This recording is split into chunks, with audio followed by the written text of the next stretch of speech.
السلام عليكم ورحمة الله وبركاته. ازيكم عاملين ايه؟ وفيديو جديد من قناتكم قناة الكابتن. قبل ما نبدأ الفيديو ما تنسوش تضغطوا على زر اللايك وتشتركوا في القناة عشان يوصلكم كل الحلقات الجديدة والمميزة. وما تنسوش تصلوا على سيدنا محمد صلى الله عليه وسلم في الكومنتات.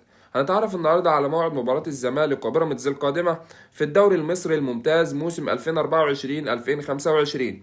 سوف تقام المباراة على استاد الدفاع الجوي، وسوف تنطلق صافرة البداية في تمام الساعة 7 مساء بتوقيت مصر وليبيا والسودان، 8 مساء بتوقيت السعودية والعراق وقطر، 9 مساء بتوقيت الإمارات وعمان. وسوف يتم نقل المباراة على قناة اون تايم سبورت يوم الجمعة الموافق 31/1/2025 31 يناير 2025. ومستني توقعاتكم للمباراة في التعليقات. وكان معاكم الكابتن، واشوفكم في فيديو جديد. مع السلامة.